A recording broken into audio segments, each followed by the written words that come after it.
Vandag gesels ek weer direk met u en ons potgooi se naam is Direk met Dirk. Dit is lekker om weer vandag met ons inwoners te gesels en ek wil vandag 'n bietjie gesels rondom die omgewing. Nou as ek dink aan die omgewing dan is dit vir my altyd 'n positiewe konnektasie. Ek hou van kamp, ek hou van die natuur, ek hou van die buitelewe, dis kom ek fietsry en aktief bly. Dis vir my altyd lekker buite. Maar natuurlik rondom omgewing binne 'n munisipale konteks is daar natuurlik ook uitdagings. En vir daai rede is omgewing dan een van die 5 bene van ons groeistrategie. En omgewing in die konteks van nie net natuurbewaring en dit wat ons daar buite sien nie, maar ook die omgewings waar binne mense woon. So in Mosselbaai munisipaliteit het ons oor die laaste 2-3 jaar redelik fokus geplaas op bewaring en op ons omgewingsbeen dan en het die raad besluit om 'n nuwe winsgewende maatskappy te vestig. So 'n week of 2 gelede was dit dan die algemene jaarvergadering en was daar dan verskeie projekte wat reeds van stapel gestuur is en verskeie subkomitees is dan ook gevestig om verskeie prioriteitsareas te bevorder. Saam met dit het ons ook ons boombeleid, ons boomplantbeleid aangepas en wil ek ook vir ons inwoners sê dat ons baie sal dit weet dat ons baie streng is rondom die verwydering van bome, veral die verwydering van bome as dit gaan oor uitsig. Dit vat natuurlik ongelooflik lank vir 'n boom om te vestig en is dit vir ons baie belangrik dat veral ons inheemse bome nie net lukraak verwyder word nie.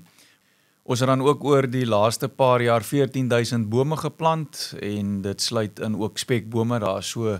'n argument rondom is 'n spekboom dan nou 'n boom, wel in die naam staan is 'n boom, maar natuurlik is dit steggies in kleiner plante, maar ek het ook al in die natuur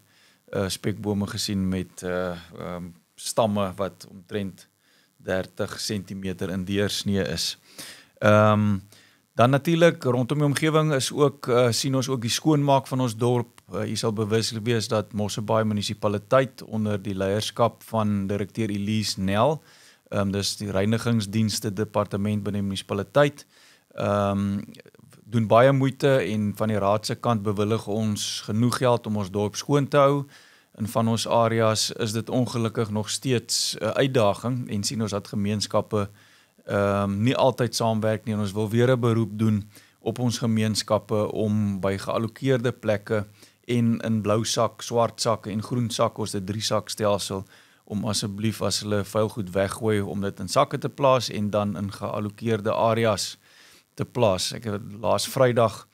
net buite of aan die N2 se kant van Asla gestop terwyl van ons spanne besig was om daar skoon te maak en was daar redelik rommel wat rondgegooi was en tussen die bosse lê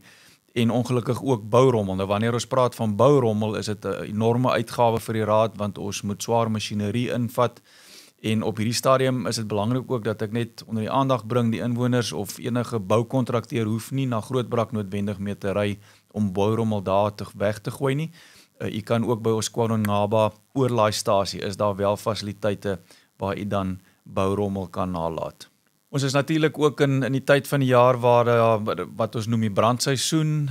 en wil ons ook vra vir die publiek se samewerking, wees asseblief bedag, baie keer ry ek en ek sien dat mense nog steeds van hulle sigaretstompies by vensters uitskiet wanneer hulle bestuur, so ons wil tog vra en mense wat op verkeerde plekke vuur maak, en natuurlik dan kan ons ook maar op hierdie stadium die hoog kontroversiële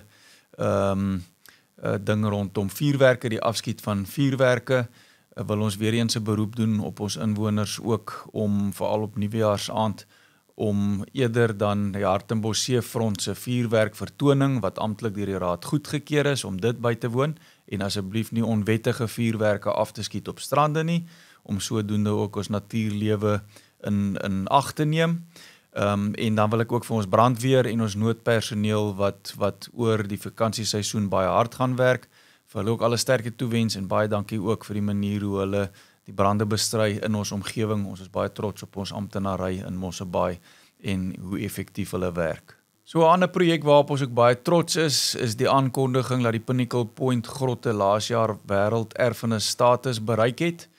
Dit is 'n projek waaraan ons van die Mosselbaai munisipaliteit se kant vir 10 jaar saamgewerk het met verskeie ander vennote insluitende die Wes-Kaap provinsiale regering, en dan ook akademici, soos professor Curtis Marion van die Arizona State University,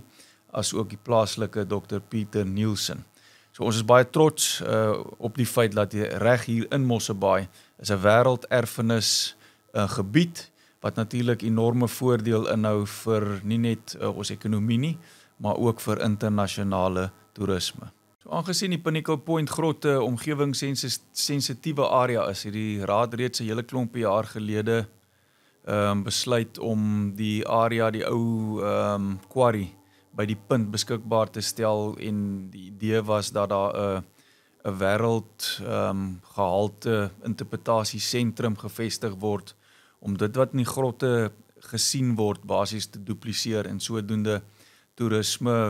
toeriste wat in elk geval in die puntomgewing of ja, by die punt gaan kuier, om hulle dan ook bewus te maak van wat in die Pinnacle Point grotte plaasvind, en natuurlik is dit ook dan, die idee is dan ook om moontlik navorsing en verskeie ander besienswaardighede en toeriste attraksies dan in daai selfde sentrum te huisves. So op hierdie stadium is daar ook 'n nuwensgewende maatskappy gevestig, ook 'n paar jaar gelede,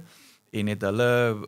uit eie fondse basies dan die tydelike sentrum gevestig wat ons tans by die punt sien. Daar's 'n paar containers en so aan, en is daar ook 'n uitstalling dan wat ook 'n paar jaar gelede in samewerking met Nelson Mandela Universiteit, met hul navorsingsdepartement,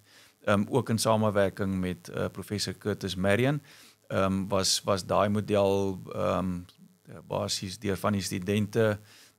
gemaak, en het ons dit nadat hulle dit uitgestal het dan gekry as 'n donasie, en word dit op hierdie stadium uitgestal by die punt. Ek het ook so 'n klompie maande gelede by minister Dion George, minister van Bosbou, Omgewingsake en Visserye, 'n draai gemaak, ook saam met verskeie ander akademici en rolspelers in ons dorp. Een van die bekommernisse is witdoodhaie wat op hierdie stadium aansienlik minder gesien word in ons baai,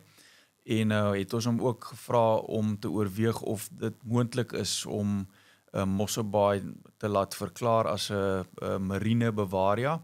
en het ek ook versoeke gekry van sover as Fransmanshoek om ingesluit te word by so bewaarja. So op hierdie stadium word dit ondersoek deur die departement, en dit is ook dan iets, ek het reeds vir die nuwe minister Willie Oukamp aangedui dat ons gesprekke gehad het met minister Dion George, en glo ek sal vroeg volgende jaar met hom dan 'n besoek reël net om weer op te volg op dit. En die idee is dan nie om plaaslike vissermanne wat van die strand afhengel, en selfs ons plaaslike vissermanne wat van bote hengel in die baai, om hulle te stop nie, maar die idee is definitief om te kyk hoe ons van ons groot trollers en longliners wat in ons baai kom en van ons visvang hier so onwettig, om te kyk hoe ons hulle kan stuit, dat dit nie voortgaan nie. So in die laaste maand of wat was dit ook redelik in die nuus, die biodiversiteitsstudie wat rondom Alwyndal gedoen is, en het ek ook gevra vir 'n gesprek met minister Anton Bredel. Die idee is om nie net te kyk hoe ons in die Alwyndal omgewing kan bewaar nie, of bewaring bevorder nie, maar in die groter Mosselbaai, en laat ons 'n meer holistiese plan het vir die groter Mosselbaai, om te sien hoe Mosselbaai die renosterbos bewaringdorp van Suid-Afrika kan word. Ons is baie trots op ons plantegroei en ons unieke omgewing hier in Mosselbaai. Nog een van die projekte waarmee ons besig is 'n buyback projek. So die idee is dat ons publiek vir ons help om rommel op te tel, en dat daai rommel dan ingehandig word, en dat die publiek dan 'n tipe van 'n kupon kry. Ons het dan nou 'n diensverskaffer aangestel wat 'n kundige is en wat ons gaan help, en dit sal basies 'n pilootprojek of 'n pilotprojek wees wat ons gaan kyk of dit gaan werk. En dan is die belangrike deel natuurlik om te kwantifiseer of dit wat ons spandeer aan skoonmaakprojekte, of ons dit kan verhaal deur eerder die publiek te gebruik om die rommel vir ons te help insamel, en sodoende dan hopelik moontlik 'n besparing te bewerkstellig, of al breek ons net gelyk, maak dit nog steeds sin, want jy plaas daardie geld wat spandeer word dan terug in die sak van die publiek. En dan soos wat ek ook in die begin van hierdie potgooi genoem het, somtyds is daar ook uitdagings rondom omgewingsaangeleenthede, en so is dat dan die geval in terme van ons strande. Ons grootste bate, ons het oor die 70 km strande, maar as gevolg van verskeie storms oor die afgelope jaar of 2, het ons wel enorme skade gehad by van hierdie strande, byvoorbeeld Glentana strand en verskeie ander strande, maar veral Glentana wil ek noem vandag, aangesien ons daar besig is met rondom die 17 miljoen rand se herstelwerk, en natuurlik is dit belangrik dat ons ook met die belastingbetaler se geld wys te werk gaan, en het ek gevra, en het ons as die raad gevra, dat ons dan basies 'n coastal management plan implementeer, en laat ons kyk wat, en dit is iets waar aan die administrasie op hierdie stadium ook baie aandag skenk, om te kyk watter trappe is wettige trappe om strandtoegang te bewerkstellig, watter